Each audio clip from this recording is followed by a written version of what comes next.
Gloria al Señor. Me siento contento por todos ustedes hoy aquí.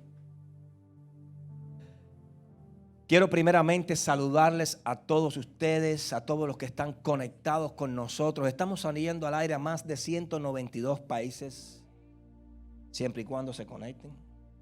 Siempre me gusta hacer esa aclaración. Sí, porque quizás usted entre a Facebook y diga, mira, no hay 192 países conectados.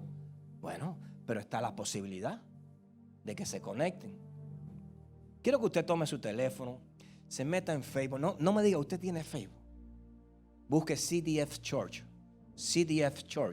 y comparta el mensaje. ¿Por qué, pastor? ¿Está haciendo propaganda? Sí. Estoy dejándole saber al reino de las tinieblas que hay una iglesia que se preocupa porque la palabra de Dios llegue al corazón de aquellos que conocemos. ¿No tiene Facebook? Póngalo en oración, pero aprenda a tener control y dominio propio y ser usado para edificación y no para emplear el tiempo y que nos robe el tiempo. Quiero saludarles nuevamente. Gracias por estar con nosotros. A todos los que nos visitan por primera vez, levanten sus manos. Gloria a Dios, gloria a Dios, gloria a Dios, gloria a Dios. Dios les bendiga poderosamente. ¿Y cómo le dice la iglesia? Bienvenidos. Gracias por estar con nosotros. La iglesia Columna de Fuego les bendice, les recibe y le da gracias al Dios Todopoderoso por la posibilidad que hoy nos da de tenerle a ustedes con nosotros aquí en nuestra casa ministerial. Gracias por estar con nosotros. Siéntase como parte de la familia. Aquí no hacemos acepción de personas. Aquí creemos que aquí el único grande, protagonista y coronado se llama Jesucristo. El único que vale, el único que reina. Y nosotros solamente somos siervos inútiles en las manos de Él. Diferentes nacionalidades, diferentes culturas, pero un mismo llamado, un mismo Padre y un mismo deseo, alcanzar la gloria a su lado. Por eso siéntase como en casa, para hacer del evangelio en nuestras vidas un evangelio multicultural en nuestros corazones, donde el amor y la presencia de Dios sea la característica principal en nuestras vidas. ¿Y cómo se refleja el amor? Bueno, un mandamiento nuevo os doy, que os améis los unos a los otros como yo os he amado. Y esto dice que cumple toda la ley. Ese es el poder, el amor entre el pueblo de Dios. ¿Cómo conocerán o cómo dirán que el amor de Dios está en nuestros corazones si no sabemos amar al prójimo? Dice la Biblia. Y el que entre por esa puerta cuando ve el amor dirá, ciertamente en este lugar está el Espíritu Santo. Y no es obra de hombres, es obra de Dios. Y hoy tenemos un tiempo especial. No es un secreto que estamos celebrando el día, el momento poderoso, el domingo de Pentecostés. Para la iglesia cristiana es quizás la fiesta más importante. No solo para la iglesia de una denominación pentecostal, bautista, metodista. No hablo de denominación, hablo de una iglesia. Hablo de aquellos que fueron rociados con la sangre del Cordero, aquellos que recibieron a Cristo en su corazón, aquellos que predican la palabra a tiempo y fuera de tiempo, aquellos que fueron rescatados de las tinieblas y traídos a la luz admirable, aquellos que son cristianos, aquellos que aman a Dios. La iglesia cristiana hoy celebra ese día, el día de Pentecostés. Y nosotros, siendo parte de esta iglesia, no podemos dejar de pasar por alto la fiesta más importante de nuestra iglesia, de nuestro ministerio, el día de Pentecostés.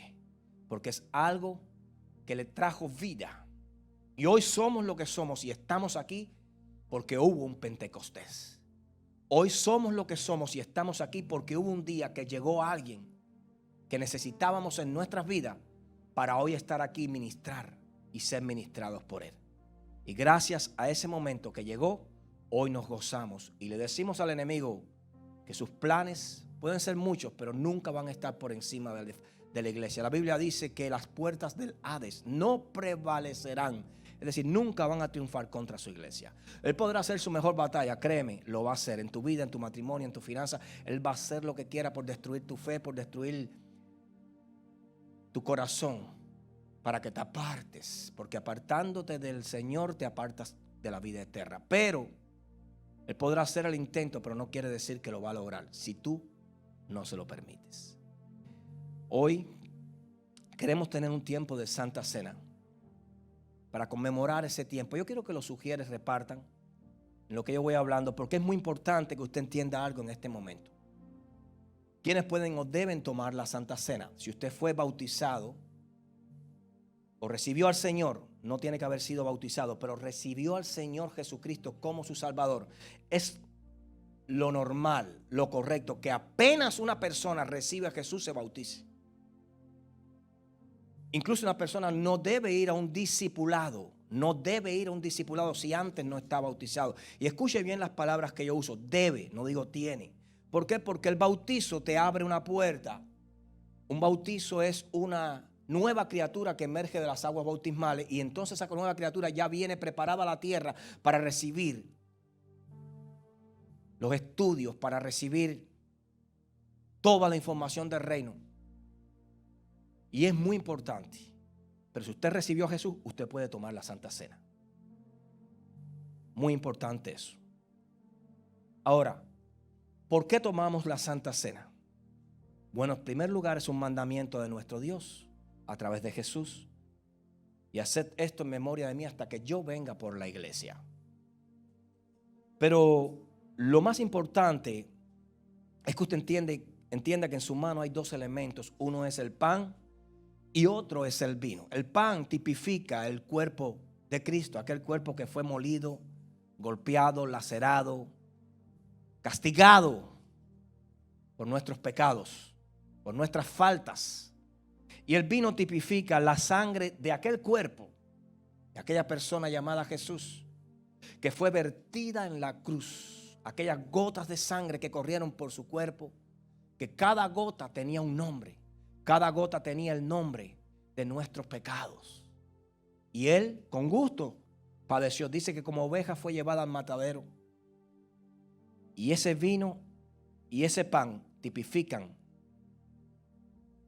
el sufrimiento de Cristo y la victoria de Él. Por eso hoy yo quiero que usted, antes que tome esto, aunque haga uso de esto, antes que ministre esto a su vida y a su espíritu, porque esto es una administración, usted haga conciencia personal. Cada uno cierre sus ojos, hable con usted. Porque esto no es una administración cualquiera. Esto no es un tiempo cualquiera. Este es un tiempo muy importante donde debemos examinar. ¿Qué debemos examinar, pastor? Debemos examinar nuestros corazones. Debemos examinar nuestros corazones. Porque estos elementos no son en sí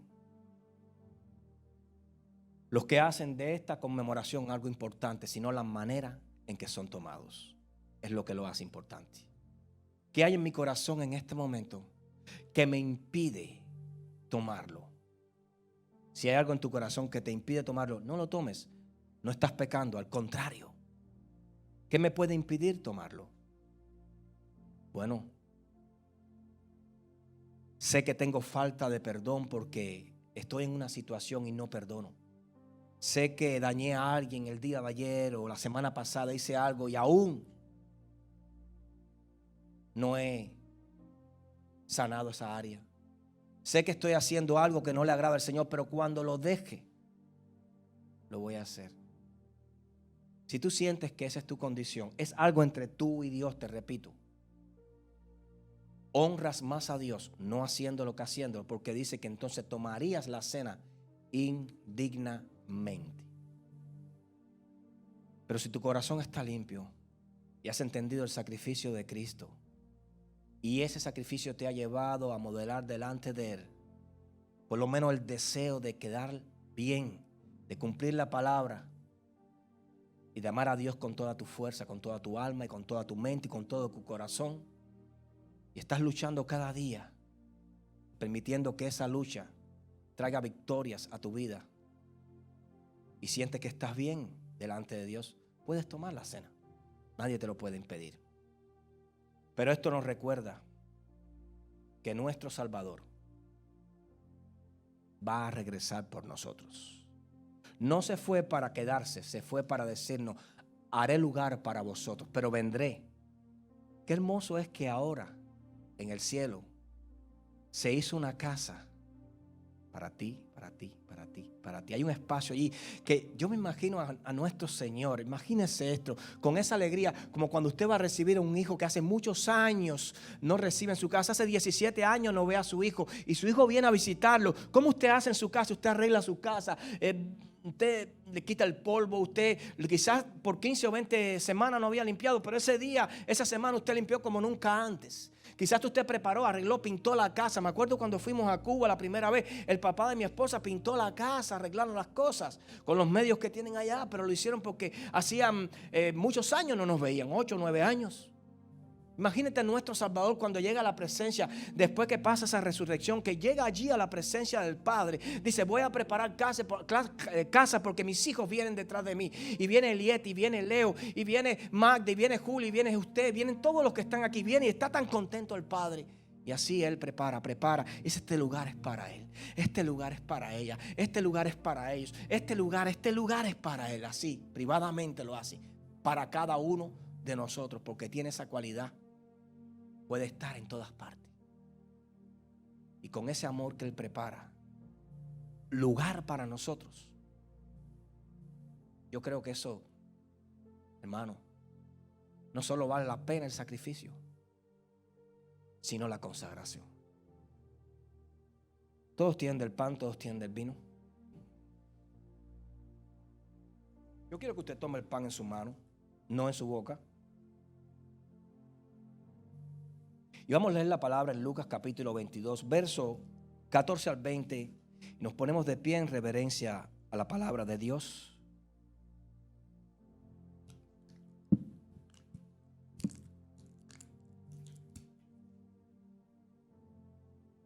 Cuando era la hora, se sentó a la mesa y con él los apóstoles y les dijo: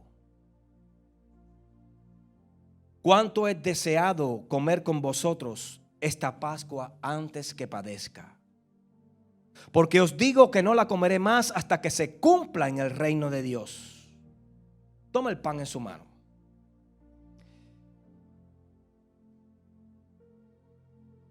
Y habiendo tomado la copa, dio gracias y dijo: tomad esto y repartidlo entre vosotros, porque os digo que no beberé más del fruto de la vid hasta que el reino de Dios venga. Y tomó el pan y dio gracias y lo partió y les dio diciendo: esto es mi cuerpo que por vosotros es dado, haced esto en memoria de mí. Comamos del pan, iglesia, que tipifica el cuerpo de Cristo.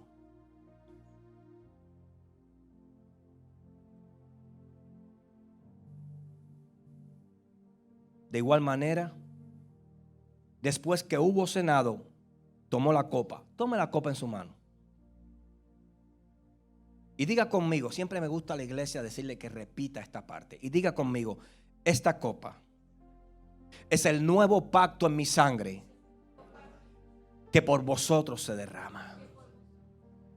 Tomemos de esta copa que tipifica la sangre de nuestro Salvador. Gracias, Señor, porque tú has sido bueno. Porque haciendo esto, como dice tu palabra, anunciamos que tú vendrás por cada uno de nosotros. Como dijo tu Hijo: a todos los que me diste los cuidé. En esta hora te pedimos, Padre, Hijo y Espíritu Santo, que seas tú aceptando, Señor, un corazón contrito y humillado, que entiende que el futuro está en el cielo y no aquí en la tierra. Y que cuando tú vengas, nos iremos contigo. Y que prepararemos nuestro hombre interior, nuestro espíritu, nuestra alma, para que se goce en tu presencia. Para que no quedemos en este lugar siendo víctimas del engaño y del juicio eterno, sino para que marchemos a tu presencia, al lugar que tú has preparado. Y haciendo esto, recordamos que tú vendrás por cada uno de nosotros. En el nombre del Padre, del Hijo y del Espíritu Santo. Amén, amén y amén. Aleluya. Gloria al Señor. Bueno, si va a aplaudir, aplauda, no amenace. Gloria al que vive. Cristo no vino, puede tomar asiento, a traer. Él murió por nuestros pecados, pero Él no dijo: manténganse tristes. Manténganse con miedo. No, dice que no nos ha dado espíritu de miedo ni de cobardía, sino de poder, amor y dominio propio. Hoy la iglesia de Cristo tiene que entender que Dios te llamó para que estés contento, para que estés alegre. Sí vas a tener episodios tristes, todos los vamos a tener, pero una cosa es que tengas episodios parciales tristes y otro problema, otra cosa es que tú vivas sumido en la tristeza o en la preocupación. Es como que digamos que no pecamos, sí pecamos, porque si decimos que no pecamos somos mentirosos a Dios. Pero una cosa es que usted peque y otra cosa es que viva constantemente pecando. Por eso, muchas veces hacemos las cosas que no le agradan a Dios, pero lo hacemos. Porque mientras nosotros andemos en esta carne, en este cuerpo pecador, como lo dijo el apóstol Pablo, maldito sea de mí. Pero llegará un momento donde en la resurrección nuestros cuerpos serán transformados y de cuerpos de corrupción seremos transformados en cuerpos incorruptibles, cuerpos de gloria. Ese momento le va a gustar a muchos, sí, a muchos que no están de acuerdo con sus cuerpos. Porque dice que vamos a ser transformados a cuerpos de gloria. Yo estoy contento con el mío. ¿Sabes que no estar contento con lo que Dios ha hecho físicamente en ti es un gran pecado? Porque si la Biblia dice que Él nos hizo, usted está diciéndole, la obra que hiciste en mí te quedó mal.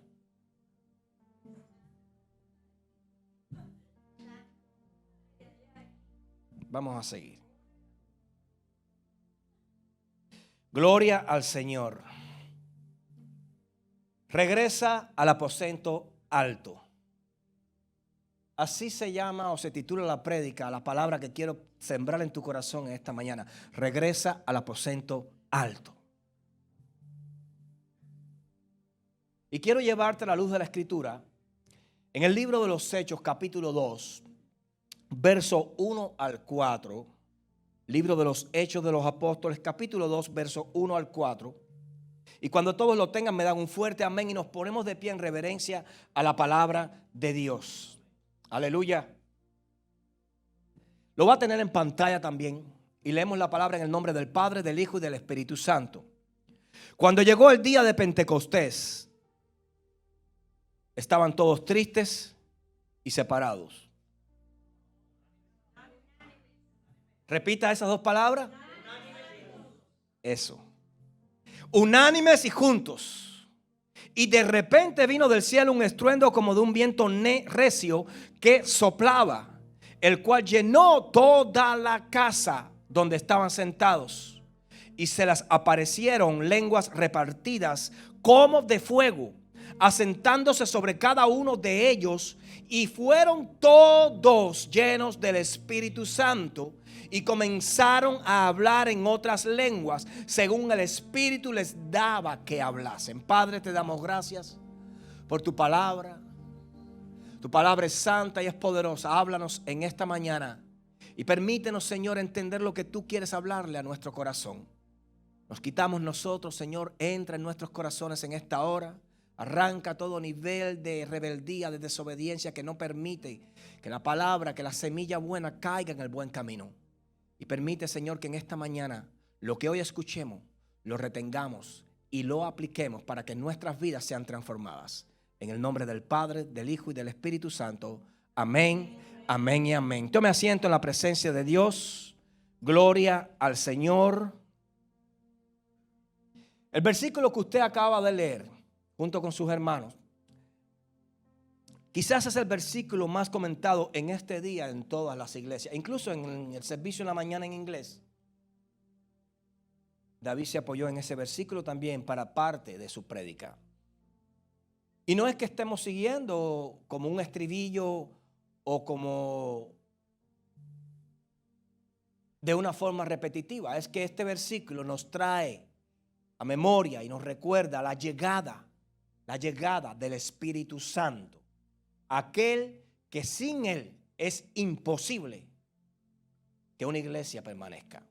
Y cuando hablo de una iglesia, no hablo de la edificación, no hablo del templo, no hablo de estas 4 paredes, no hablo de este techo ni de esta alfombra. Hablo de usted. Hablo de todos nosotros. Iglesia, La palabra iglesia es la palabra griega que quiere decir eclesia, que quiere decir reunión o reunidos. Esta reunión, nosotros somos parte de esta. Si nosotros no estuviéramos aquí, no fuéramos iglesia. Si estuviera uno solo, es parte de la iglesia. Pero hoy la iglesia de Cristo unida es como tiene poder. Por eso uno solo no tiene poder. La iglesia tiene poder junta, unida. Así es como la iglesia fue conformada para que juntas anduvieran. Por eso es muy importante entender que lo que hoy acabamos de leer puede traer a tu vida dirección, puede traer a tu vida un escenario, un descubrimiento que te enseñe lo que Dios quiere hacer en nuestras vidas. Cuando leemos, estuvimos leyendo, dice la palabra que cuando llegó ese día estaban todos unánimes juntos. Dios quiere que la iglesia esté unánime, que la iglesia esté junta, porque cuando la iglesia de Cristo está unánime y junta, algo sucede. Siempre que hay unanimidad, siempre que hay ese poder de mantener la unión, la convicción, la misma visión, el mismo sentir, la misma dirección, algo sucede en la vida del cristiano. Los judíos, para ellos el Pentecostés tiene un significado diferente, podemos decir, a nosotros los cristianos. Ellos celebran, Pentecostés quiere decir 50 o quincuagésimo. Se celebra 50 días después de la Pascua. Para los judíos, ellos celebran 50 días después de la Pascua la entrega de la palabra de Dios en el monte Sinaí a Moisés. Después que el pueblo, la Pascua fue la salida del pueblo de Egipto. Después que el pueblo sale de Egipto, 50 días después, Moisés sube al monte Sinaí y allí les entregaba las tablas de piedra, como usted conoce. Ahí venían los mandamientos, ahí venía la ley. El pueblo judío celebra esos mandamientos. Ahora, eso no se llama Pentecostés por nosotros. Se llama Pentecostés porque se celebra 50, quiere decir quincuagésimo, 50 días. Ese día también se celebra la fiesta de las primicias, no de las primicias de dinero, sino de los primeros frutos de las cosechas. Pero Dios no hace o no permite que las cosas sean casualidad, todo tiene un propósito. Por ejemplo, Jesucristo es comparado como el Cordero de Pascua. Jesucristo fue llevado a la cruz en la Pascua, en el momento que el pueblo también sacrificaba el Cordero de Pascua. Y Jesucristo es el sacrificio perfecto, es la Pascua de nosotros, los cristianos. Ahora, 50 días después también, el judío celebra la fiesta de la cosecha. ¿Y qué tiene que ver eso con nosotros, pastor? Bueno, hoy lo vas a aprender. Porque la Biblia me dice que cuando llegó el Espíritu Santo hubo una cosecha también de almas. Todo Dios lo hace con un orden divino, perfectamente planeado. Dios no se le ocurre. 1500 años antes ya Dios había elegido este momento y este día para que el Espíritu Santo irrumpiera en nuestras vidas de la forma en que lo hizo. Nosotros como cristianos celebramos el descenso del Espíritu Santo en nuestras vidas, en los creyentes, lo cual marca el inicio, el nacimiento de la iglesia. Con la llegada del Espíritu Santo comienza la iglesia, comienzan los cristianos, comienzan las personas a congregarse. Empezaron en casa, pero ya después no era en casas, ya después era en templos. Ya después era lo que usted conoce como un templo. Había sinagogas, habían lugares de reunión, había momentos donde ya el Espíritu del Señor estaba trabajando a través de todos aquellos que le creían a Dios. Y todo eso que te acabo de decir en esta mañana, lo cual trato de poner como una plataforma, ya usted lo conoce. Es como que cada año lo tenemos que repetir porque a veces se nos olvida. Pero lo importante a lo cual te quiero llevar en esta mañana es qué fue lo que sucedió allí. Sí, llegó el Espíritu Santo, la promesa. Porque el mismo Señor nos dice, os conviene que yo os vaya, porque cuando yo os vaya, os mandaré al Espíritu Santo, al Consolador, a aquel que va a estar al lado de ustedes, al Paracleto, se le conoce también. Alguien que está al lado de.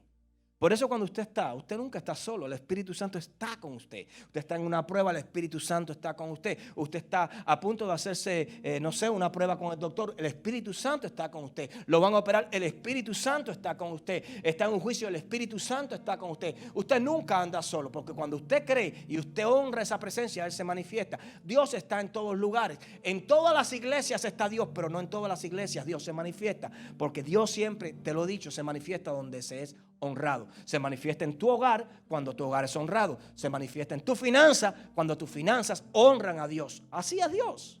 No quiere decir que Dios no te bendiga si tú no diezmas, ofrendas. No. Dios también te bendice. Pero usted como padre, cuando tiene un hijo y no te honra de la misma forma que te honra el otro hijo, tú los amas, eso es tu sangre, pero hay dolor en tu corazón. Hay una queja en tu corazón por ese hijo malcriado. Así es Dios con nosotros. Que no queremos, que Él no quiere que nosotros seamos malcriados con Él. Dios es así con nosotros. Pero ¿qué sucedió realmente en aquel lugar? ¿Qué sucedió en aquel lugar que hizo? Porque los que le hemos leído la palabra conocíamos a aquel Pedro inoportuno, aquel Pedro que de pronto le salía al Señor con cualquier pregunta o con cualquier respuesta. ¿Qué fue lo que hizo? ¿Qué fue lo que pasó en aquel lugar que los arranques emocionales de Pedro se transformaran y se convirtieran en obediencia y en exaltación? ¿Qué fue lo que sucedió en aquel lugar que hizo que las dudas de Tomás se convirtieran en fe sólida? ¿Qué hizo? ¿Qué pasó en aquel lugar llamado aposento alto? ¿Qué hizo que Mateo pasara a ser no solo un cobrador de impuestos, ahora pasara a ser un escritor del evangelio? ¿Qué fue lo que sucedió en aquel lugar que hizo que la persona de María, siendo vista como una persona mala, de mala reputación, pasara a ser una mujer confiada y afectuosa? ¿Qué fue lo que sucedió? Porque lo más importante sí fue la llegada del Espíritu Santo. Pero si el Espíritu Santo llega a tu vida y no logra hacer en tu vida para lo que fue enviado, hay un problema grande. ¿Qué fue lo que sucedió en aquel momento? Que aún los discípulos, después de aquel momento de la llegada del Pentecostés, desafiaban la muerte por tal de predicar la palabra. Algo que no hacían antes. Fue la llegada del Espíritu Santo. Pero ¿qué fue lo que sucedió? La Biblia nos dice que el mismo Jesús estuvo como 40 días con los discípulos, con los apóstoles que Él había escogido, hablándoles, enseñándoles y diciéndoles: no se vayan de Jerusalén hasta que les sea enviado la promesa. Y Él mismo les dice: pero recibiréis poder cuando haya venido sobre vosotros el Espíritu Santo. Pero no se me vayan, no salgan de Jerusalén hasta que la promesa no llegue a sus vidas. Estuvo como 40 días hablándole a aquellos que andaban con Él. Ahora yo quiero recordarte algo. Días anteriores había muchas personas que seguían a Jesús. Usted lee la Biblia y continuamente puede ver una frase que decía: y la multitud le seguía. ¿Por qué había una multitud que continuamente le seguía? Bueno, muchos de ellos le seguían por los milagros que hacían, por los panes y por los peces, pero no todos le seguían por lo que Él representaba. Muchos eran solo admiradores, observadores, otros eran chismosos y otros querían buscar un bien propio, no un cambio en sus vidas. Desgraciadamente ese patrón se ha seguido repitiendo a lo largo de la iglesia de Cristo por años y años. Pero lo que sucedió, lo que realmente sucedió aquel día en aquel lugar, en aquel lugar llamado aposento alto o cenáculo, que también se le conoce, lo que sucedió en aquel lugar. ¿Sabes cuántos días estuvieron allí? ¿Sabes cuántas personas estuvieron allí después que Jesús subió? Ellos llegaron, se metieron en Jerusalén y llegaron al aposento alto. Y dice la Biblia que estaban juntos, unánimes, y perseveraban en la oración. Lo que sucedió en el aposento alto, habían como 120 allí reunidos. Y lo que sucedió en aquel lugar es que allí ellos oraron. Allí ellos se arrepintieron, allí ellos se confesaron y allí ellos se humillaron delante de la presencia de Dios. Y fueron 10 días de profundidad, 10 días de espera. Ellos no sabían cuándo el Espíritu iba a llegar, pero ellos sabían que iba a llegar porque había sido prometido por aquel que sus propios ojos habían visto ir al cielo. Es decir, si Cristo te dijo, yo voy a ir al cielo, yo soy la resurrección y la vida, y yo seré levantado, iré al Padre. Y si tú eres capaz de verlo y haberlo visto como ellos lo fueron, ¿cómo no van a creer en que si ese que le dijo que se iba a ir se fue delante de sus ojos? ¿Cómo no van a creer que si ese les dijo que el Espíritu Santo iba a ser enviado, no iba a ser enviado? ¿Cómo no van a creer si fueron testigos no solamente de audio, sino visuales? Yo hubiera querido haber estado ahí, haber visto al Cristo de gloria ser levantado y llevado al cielo, y escuchar la voz de esos ángeles que me decía, varones galileos, ¿a quién miran? ¿A quién buscan? ¿No están viendo que el que fue levantado es el mismo que va a regresar por ustedes? Wow. A mí nadie me separaría nunca de la fe si esas palabras fueran escuchadas por mi propia persona. Y ellos la escucharon. Por eso muchas de las cartas de Pablo, incluso de Pedro, dice, y el que escribe y habla en esta carta da fe porque fue testigo. Pero dice la Biblia que cuando la presencia del Espíritu Santo llegó, dice que nosotros les íbamos a ser testigos en todas las partes de Judea y hasta en Samaria, en el fin del mundo. Porque el Espíritu Santo se iba a encargar a cada uno de nosotros de traer convicción no solo de su presencia, sino del pecado y del corazón del Padre. Por eso es que no necesariamente tienes que ser testigo ocular de algo de lo cual vas a ser testigo espiritual, porque el Espíritu Santo está hablándole a tu interior y demostrándote con poder y autoridad que Él es real y que el Padre que está en los cielos guía tu corazón. Entonces hay algo muy importante que es real y está aquí. Aquí está. Aquí entre nosotros está Él. Aquí dentro de nosotros está Él. La Biblia dice que somos templo de ¿quién?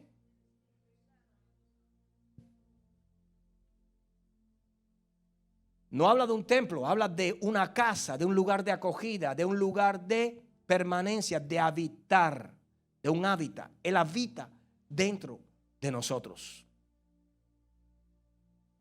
Estaban todos unánimes y juntos. ¿Estás listo para lo que voy a traer? Estaban todos unánimes y juntos. La palabra unánime quiere decir que es común entre todos los miembros. Su decisión es común y sus opiniones también. Es decir, están en un mismo espíritu. Pero nos da otra referencia. Cuando algo es unánime, cuando algo es común, cuando algo tiene la misma opinión, en ello no hay diferencias ni contradicciones. Entonces no solo estamos en un mismo espíritu, sino que no tenemos contradicciones en nuestros corazones. Es decir, lo que pensamos, lo que hablamos y lo que queremos está todo correlacionado. No hay contradicción. Es decir, cuando estaban aquellos 120 allí reunidos, ellos estaban unánimes, estaban en un mismo espíritu, en el mismo deseo, en la misma ansiedad. El mismo deseo que había en el corazón de Juan, estaba en el de Pedro, estaba en el de María, estaba en el de Mateo. El mismo deseo, la misma pasión, los mismos sueños, las mismas metas, estaban todos correlacionados. ¿Por qué? Porque todos estaban orando, intercediendo, arrepintiéndose delante de Dios de sus pecados y creyendo con todas las fuerzas del corazón que algo iba a suceder en medio de esa oración. Fueron 10 días, pero 10 días profundos. El Espíritu Santo llega por 2 razones. La primera, el Espíritu Santo llega porque había sido anunciado que vendría. Es decir, iba a venir porque Jesús lo había dicho.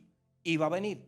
Y la segunda, llega, y esta es la más hermosa, en un ambiente de obediencia y unanimidad, no de desobediencia y división. Cuando el Espíritu Santo llega, los discípulos, mira el panorama. Los discípulos estaban orando, estaban fervientemente concentrados en la oración. No estaban preocupados en la cola del pan, no estaban preocupados en la necesidad que tenían o en los biles que tenían que pagar. Estaban preocupados porque todo lo que tenían, todo lo que debían y todo lo que necesitaban, la venida o la llegada de ese lo iba a resolver. Y ellos estaban perseverando en la oración, esperando la llegada del Espíritu Santo. Y quiero decirte que cuando el Espíritu Santo llega, lo que sucede allí es tremendo. La Biblia dice que comenzaron a hablar en diferentes lenguas, en todas las lenguas de todas las personas que estaban allí. Cayó como un viento recio sobre cada uno de los que estaban allí. Y ellos salen de aquel lugar y la contaminación del Espíritu Santo, la manifestación, comienza a ser visible por todos los que estaban allí. Allí había muchas personas de diferentes nacionalidades, diferentes lenguas. Y fue tanta la presencia del Espíritu Santo que se manifestó en ese lugar, que lo que sucedió fue tremendo. Porque comenzaron ellos a ver como aquellos poseídos por el Espíritu Santo comenzaban a hablar en sus propias lenguas. Y decían, y no son estos galileos, y no son estos israelíes, y no son romanos residentes de aquí, y no son de aquí o de allá. ¿Cómo pueden hablar en mi lengua? ¿Cómo pueden hacerlo? Quiero decirte, lo que sucedió allí fue tremendo. Fue tan tremendo que Pedro ministra una palabra que hizo que 3,000 personas vinieran a los pies de Cristo. Fue tremendo lo que sucedió en aquel lugar. Pero una de las cosas más tremendas que sucedió fue que hizo que toda persona, a partir de ese momento, cada persona que comenzó a servirle a Dios, sobreviniera a su vida, a su corazón, temor. Dice, y sobrevino temor a toda persona. Un ingrediente positivo y principal para recibir la presencia de Dios. Temor. Y sobrevino temor a toda persona. ¿Y qué sucedió cuando sobrevino el temor? Dice que las cosas comenzaron a fluir diferente.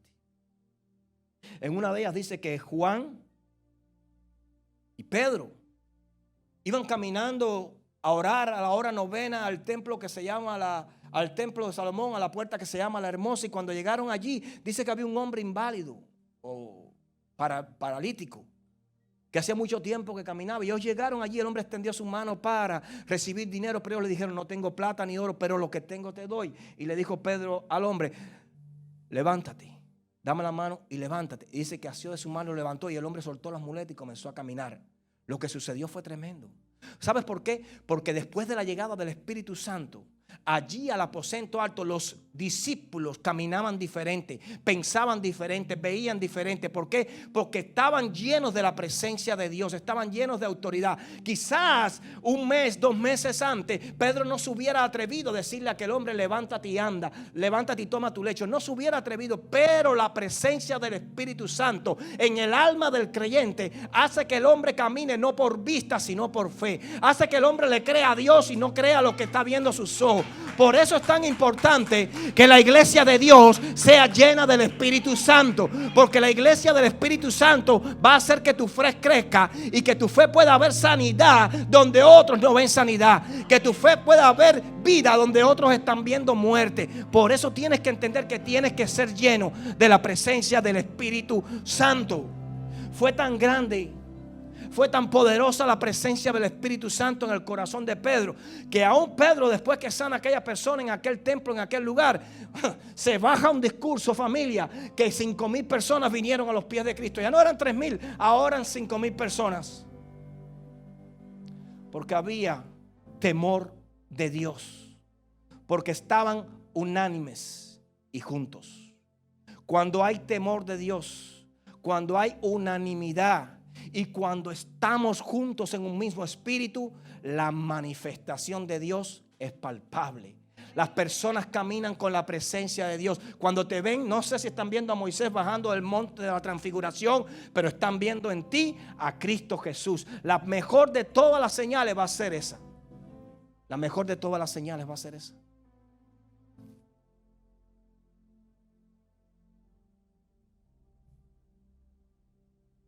Esto cualquier otro pastor no lo puede predicar, pero yo te lo voy a predicar. ¿Sabes cuál es la diferencia entre la iglesia del libro de los Hechos y la iglesia de hoy? Dime, ¿sabes cuál es la diferencia entre la iglesia del libro de los Hechos y la iglesia de hoy? La diferencia no está en el Dios al cual le sirven, porque Dios sigue siendo Él. La diferencia no está en la palabra que han leído, porque la palabra sigue siendo la misma ayer, hoy y siempre. En ella no va a haber variación. La diferencia no está en el Espíritu Santo, porque es el mismo Espíritu y siempre lo ha sido. La diferencia está en que aquella iglesia, escucha bien, habitaba en el aposento alto. ¿Qué es el aposento alto? El aposento alto es el lugar de oración, es el lugar de confesión, es el lugar de humillación. Y la iglesia de hoy en día no habita en el aposento alto. La iglesia de hoy en día habita en el piso de abajo, el lugar de la emoción, el lugar de la y el lugar de la exclamación. Por eso aquella iglesia en el aposento alto buscaba la presencia de Dios. Pero la iglesia de hoy, en vez de estar en el aposento alto, en la presencia de Dios, en oración, en adoración, en confesión y en humillación, están buscando la emoción, la ovación y la exaltación o exclamación. Esa era la diferencia y sigue siendo la diferencia. Hay ovación a los hombres, a las personas, a los grupos de alabanza. Hay exaltación. Llego a la iglesia. Pero el pastor no está hoy. No está el pastor, no va a predicar el pastor. Pues me voy para mi casa. ¿Por qué? ¿Viniste buscando una palabra o viniste buscando del pastor? ¿No? ¿Viniste a congregarte por Cristo o viniste a congregarte por el hombre? Lo que sucede es que se ha cambiado el temor que produce un cambio por el costumbrismo que te lleva al aburrimiento. Usted no ve cristianos con temor donde quiera. El cristiano con temor no le quiere fallar a Dios. El cristiano con temor le quiere hacer bien a Dios, le quiere cumplir a Dios, le quiere agradar a Dios. Se ha perdido el temor y entonces se va a la iglesia, pero no por temor, sino por costumbrismo. El temor cambia, transforma, pero el costumbrismo te lleva al aburrimiento. Y llega el momento y dice: ya las prédicas no me hablan, ya la palabra no me está haciendo nada. No sé, pastor, hoy la prédica, no sé, como que no fue para mí. Claro que no, porque no estás metido con el Señor, porque Dios cuando habla se asegura de que tu espíritu la reciba. Pero si tu espíritu está apagado, no va a poder recibir la palabra que Dios tiene. El maná del cielo se hizo para aquellos que tenían hambre, para aquellos que andaban en el desierto, no para aquellos que se quedaron en palacio. Muchos no le sirven a Dios por lo... Esto es real. Muchos no le sirven a Dios por lo que Él es, sino por lo que Él representa. Yo no le sirvo a Dios porque yo sé que tengo que ser transformado. Yo le sirvo a Dios porque yo necesito ser prosperado. Yo necesito ser llevado a otro lugar. Yo necesito que Dios supla mi vida. Yo necesito que recibir los papeles. Yo necesito comprar la casa. Yo necesito. Entonces no le sirves por lo que Él es, sino por lo que Él representa para ti. Y lo que Él representa para ti va a ser lo que te va a llevar a servirle a Él. Y mire esto, porque esto me lo dio el mismo Espíritu Santo. Se asiste al templo para llenar un espacio del tiempo, y no se usa ese tiempo para llenar un espacio en el templo. Se asiste al templo para llenar un espacio de mi tiempo, pero no asisto al templo buscando llenar el templo que soy yo, porque soy templo del Espíritu Santo.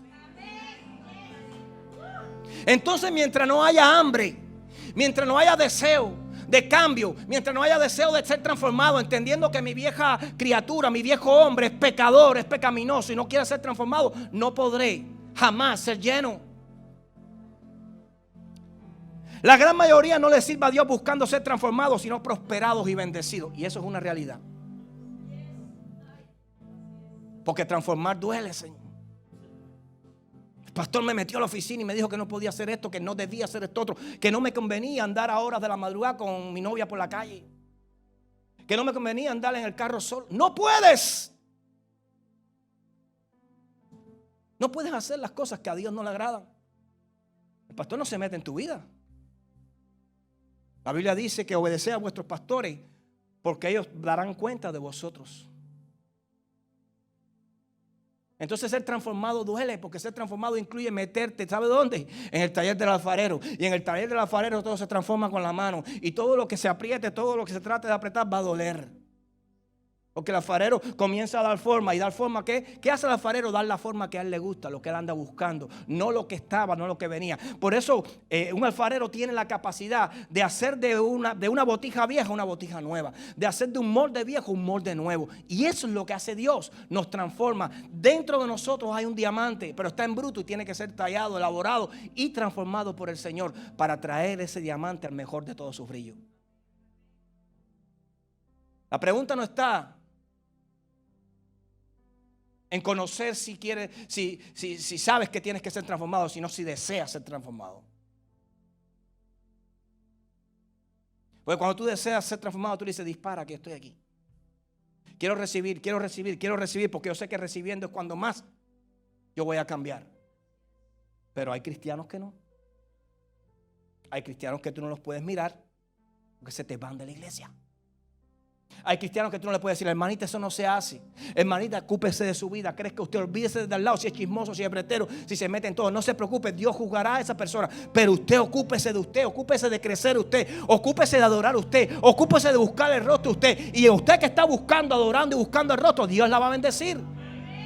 ¿Por qué vas a poner los ojos en aquel que no hace las cosas bien cuando las puedes poner en aquel que lo hizo todo bien para ti? De eso se trata. De eso se trata. Y para eso el Espíritu Santo está en la iglesia. Y para eso, porque Él trae uno de los papeles más importantes del Espíritu Santo es traer convicción de pecado. Él te dice a ti que lo que estás haciendo está mal, que lo que estás mirando no te conviene, que lo que estás hablando no te conviene hablar. No es que, ay, qué mal me sentí cuando fue el Espíritu Santo que te corrigió. Fue el Espíritu Santo que te corrigió. Porque para eso Él lo mandó, para que te guíe, para que te ayude. Lo que pasa es que todo empujón duele, pero todo empujón no va contrario a la voluntad de Dios, sino en el camino perfecto a la voluntad del Dios eterno. La iglesia de hoy, ya estoy acabando. La iglesia de hoy, este versículo de Ageo capítulo 1, verso 6 al 9, le cae perfecto. Le cae perfecto. Sembráis mucho y recogéis poco. Coméis y no os saciáis. Bebéis y no quedáis satisfechos. Os vestí y no os calentáis. Y el que trabaja jornal recibe su jornal en saco roto. Así ha dicho Jehová de los ejércitos. Meditad sobre vuestros caminos. Subid al monte. Traed madera. Reedificad la casa. Y pondré en ella mi voluntad y seré glorificado, ha dicho Jehová. Buscáis mucho y halláis poco y encerráis en casa. Y yo lo disiparé de un solo soplo. Porque dice Jehová de los ejércitos, por cuanto mi casa está desierta y cada uno de vosotros corre a su propia casa. Lo que sucede con la iglesia de Cristo es esto. Trabajas más y tienes menos. Buscas más y encuentras menos. Acaparas más y recibes menos. Porque estamos enfocados en cuidar de la casa, pero no de nuestra casa. Cuando hablo de casa no hablo de el edificio, hablo de usted. Estamos edificando todo, pero no nos edificamos a nosotros. Estamos en todos lugares, menos en el aposento alto. Estamos buscando la gloria del hombre, pero no la gloria de Dios. Estamos buscando ser resarcidos, ser remunerados, pero no lo hacemos con el objetivo de ser bendecidos para bendecir, sino de ser bendecidos para retener. Y usted fue bendecido para bendecir. Usted es como un lago que Dios colocó en un lugar y se aseguró que continuamente las frescas aguas estuvieran vertiéndose dentro de ese lago. Pero lo que sucede con ese lago es que Dios hizo la entrada, pero usted tiene que hacer la salida. Porque si usted no le hace un cauce nuevo a ese lago, todas las aguas que están cayendo en ese lago se empiezan a tornar verdes, malolientes, desagradables y cogen peste. Así es el cristiano que retiene y nada da. Así es el cristiano que es bendecido y no bendice. Dios te hizo como un canal de bendición. Y canal de bendición es: de lo recibido de tu mano te doy. Y todo lo que Dios te da. Cuando Abraham comenzó, hablando ahora del diezmo, le dijo: de todo lo que tú me des, de todo apartaré. Entonces hoy vengo a la iglesia y diezmo, mire esto. Pero si me meto 3 fines de semana sin venir, esos 3 fines de semana no los guardo el diezmo. Se los robo a Dios. Y cuando vengo el quinto, diezmo el de ese quinto. Dios lo ve. Y no es que estés perdiendo la salvación, pero sí vas a perder bendición cuando lo haces. Y Dios quiere que tú seas bendecido. Pero Dios te dice, ¿cómo te voy a bendecir si no caminas en pos? ¿Y cómo lo voy a hacer si no haces nada para que yo lo pueda hacer? Eso es.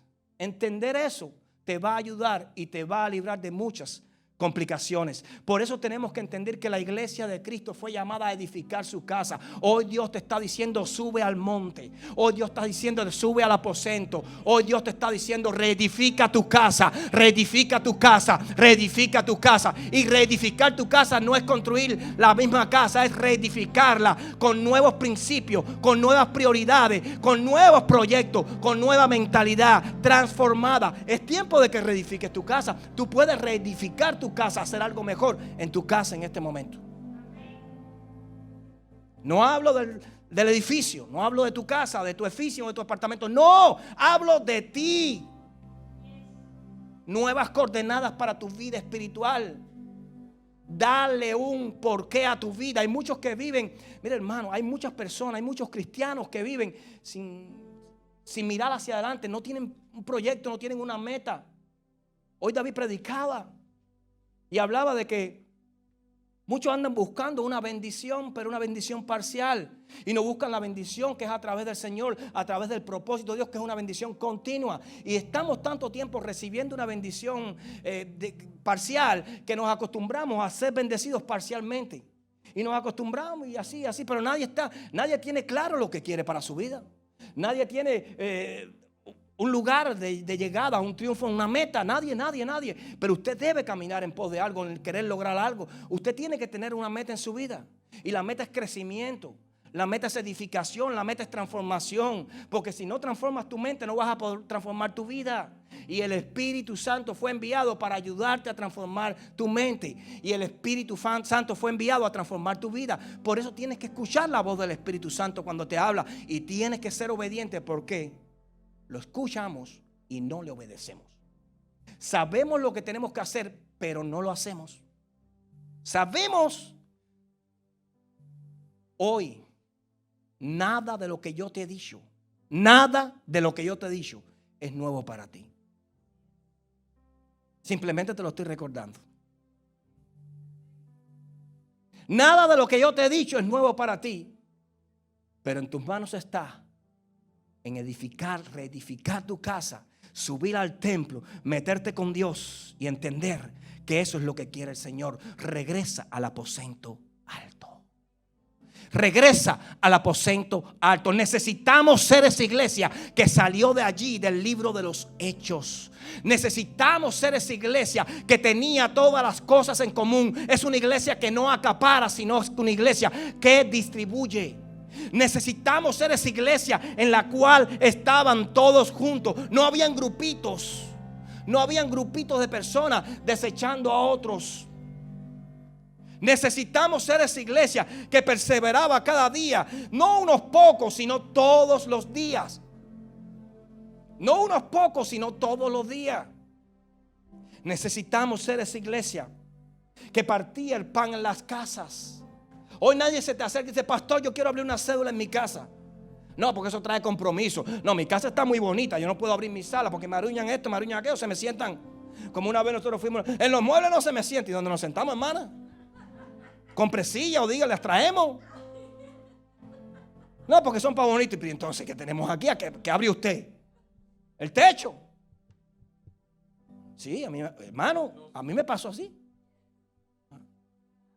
Tenemos que entender que Dios nos llamó para ser usados por Él. Tenemos que entender que nuestra vida no nos pertenece, le pertenece a Él. Que nuestra casa no nos pertenece, le pertenece a Él. Mira, ni tus finanzas te pertenecen, le pertenecen a Él. Si usted no entiende esto, usted no va a poder hacer como esa iglesia del libro de los Hechos que vivía alabando a Dios. gloria a Dios por las bendiciones, pero gloria a Dios por las bendiciones cuando no llegan también, porque es que no me convenían. ¿Saben qué es lo único en común? Lo único en común que tiene la iglesia de hoy, comparada con la iglesia del libro de los Hechos, esto: que comían juntos con alegría.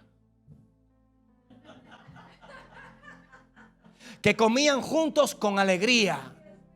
Porque somos muy buenos para la fiesta, somos muy buenos para las comidas, pero quiero decirte, una iglesia que tiene que estar viviendo de comida en comida es porque la presencia del Espíritu Santo no está todos los días. Cuando hay presencia del Espíritu Santo no nos enfocamos tanto en comida, no nos enfocamos tanto en café, no nos enfocamos tanto en donas, nos enfocamos en que Él sea ministrado y sea tocado cada persona por Él. Por eso tenemos que llenar el espacio vacío, para que cuando las personas dicen, oye, pero qué buena está esa la iglesia, como los hermanos pusieron mesa, nadie habló del Espíritu Santo porque no había manifestación del Espíritu.